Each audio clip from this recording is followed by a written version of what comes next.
Next, we will have the keynote address. Let me welcome Dr. Thomas George.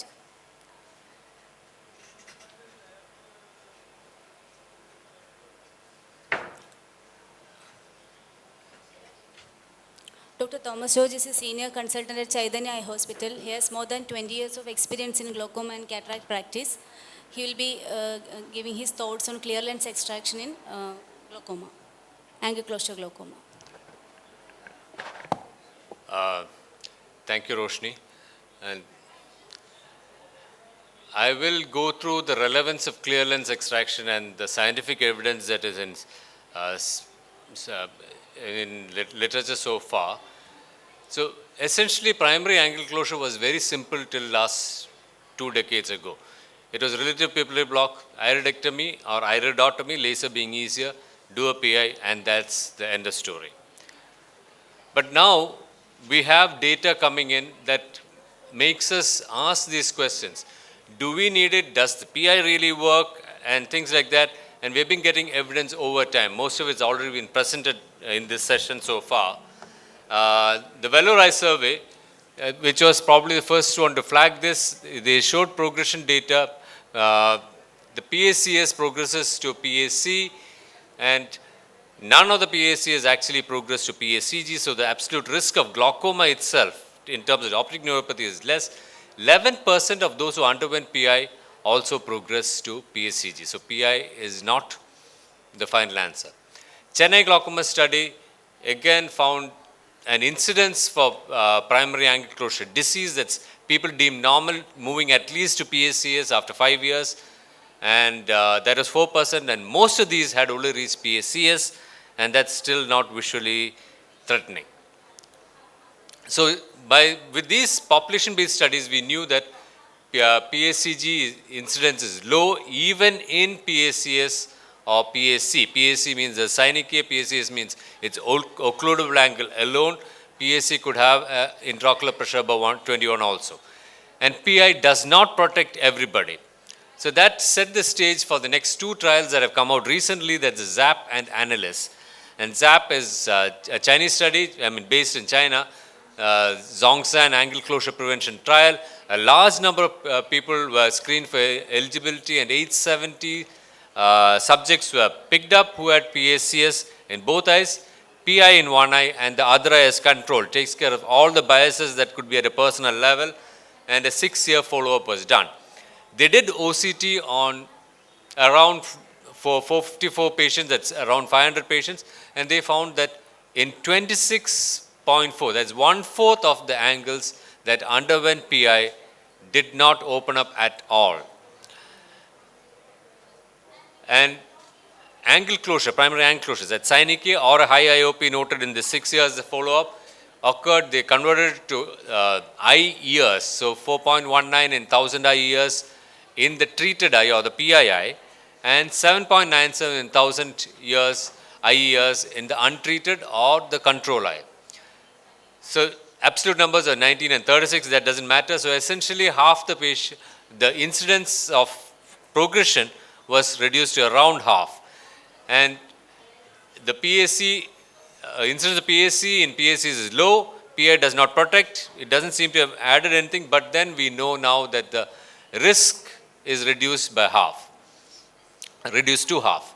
Analysis was actually done by investigators which are common to ZAP, but in Singapore, they had access to more funds and they covered for a lot of shortfalls of ZAP, and similar one eye PI, other eye control, around 500 individuals, 50 plus, 2-quadrant apposition was a requirement, PI in one eye and the other eye control.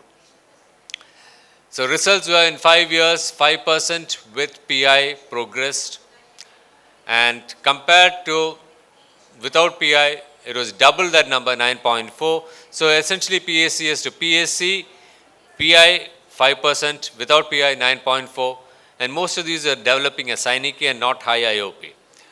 So there is more to it than just pupillary block, which a PI is expected to deal with. So that brings us to another set of studies which have also been in the realm for about 10 years. That is the lens vault. So, wait a minute, yeah.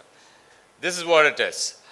You have the scleral spur to scleral spur. Once the OCT came, we could measure this distance. That's called the lens vault. And Singapore's group found that in PAC and PACS together, they had a higher lens vault. And the Korea group found that the lens vault was above 1 in PACG as opposed to normals.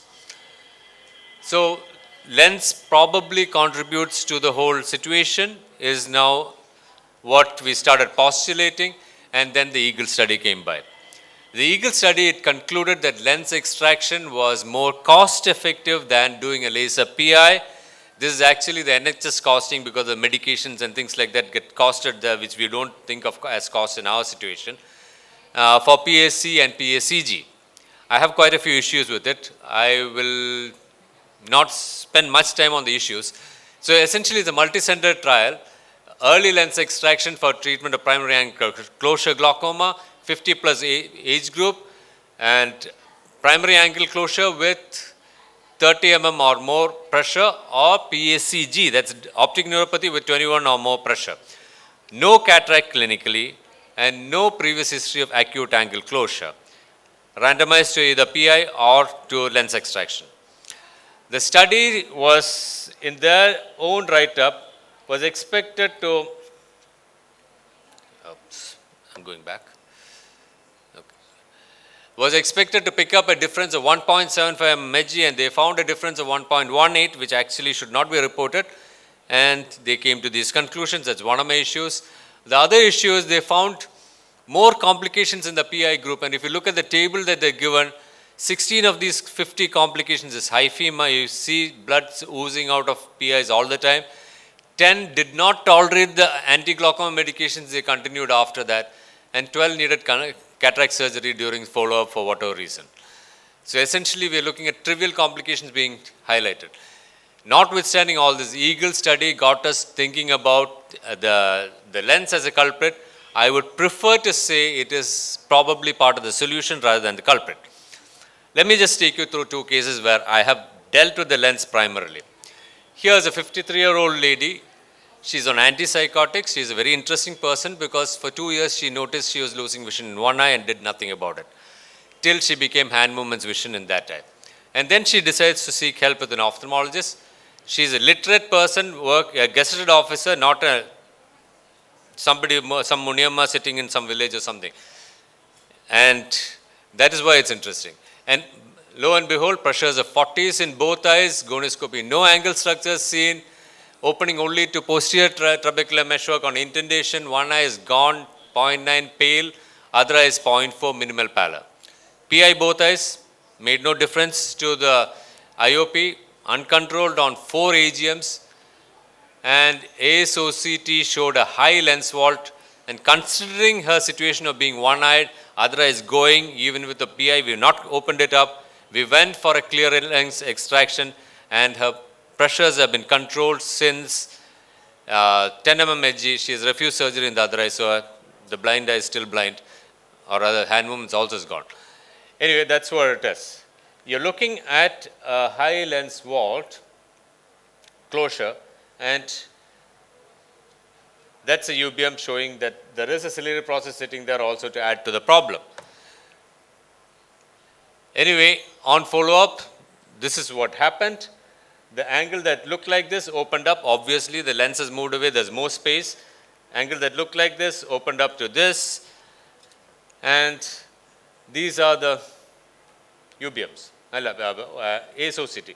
This lens vault becomes this because the IOL is 2 mm thickness compared to 4.5 of the lens. And it obviously falls back. And out here, it's actually trap meshwork is open to the aqueous. And that made all the difference. It does work. Case 2 is a 62-year-old diabetic who did not have the advantage of Eagle. First time around, she went to another hospital, and acute closure, laser PI done, didn't work.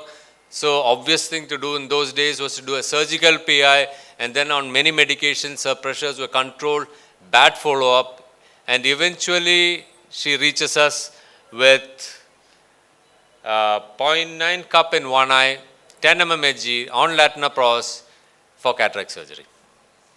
She had good cataracts there, so I didn't have a problem deciding here. Anyway, this is what it was.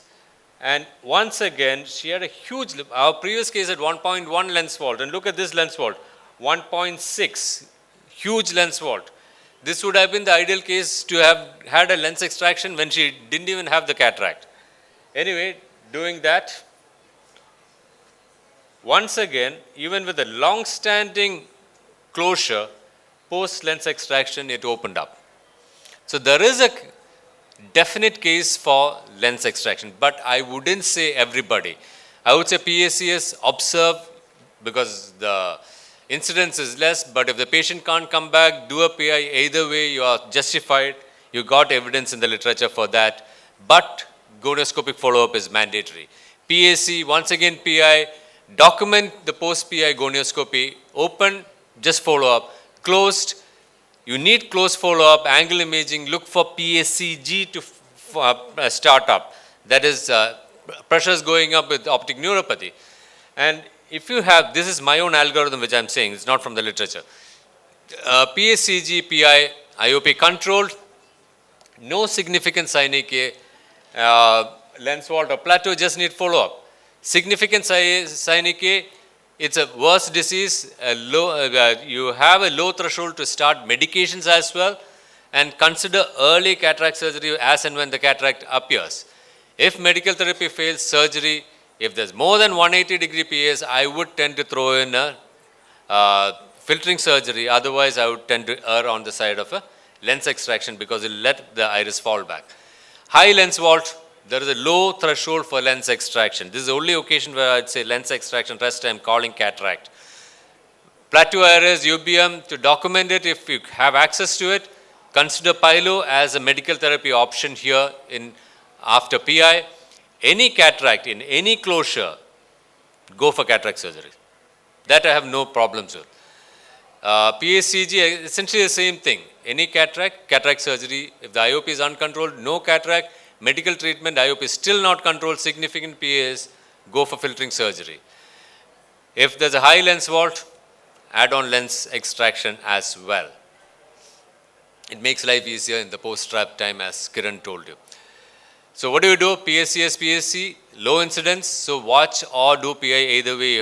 Justified, PI does not prevent all closures. It does not absolve you of need for follow-up. Clear lens extraction role is still very unclear. There are no hard and fast indications described in the literature, but there are situations where you would want to do it when there's a very high lens vault, maybe above 1 millimeter lens vault, you would consider that even in the absence of a cataract. Definitely, once you have a cataract, you would go for a cataract surgery. I would say early cataract surgery. Wait for a symptom that can be attributed to the cataract in the patient. We have had great advances in the IOLs, aspheric, dealing with all sorts of aberrations, but we are still not perfect. The patient's crystalline lens does give the patient a better vision than the best of IOLs we can put in. Also, here when you have a lens vault of above 1, you've got an anterior chamber of less than 0.5 depth. And the cataract surgery we are talking about is a small incision that is a phaco. Doing a phaco in a 0.5 depth AC is not a joke. It's not for the faint-hearted. I actually took more time for these clear lens extractions than a hard brown grade 3, grade 4 nucleus cataract, which I do routinely. So early cataract surgery, no problems. Lens extraction, it's for a very experienced cataract surgeon only and should be thought about a lot before we go straight for lens extraction. But it still does work. Thank you.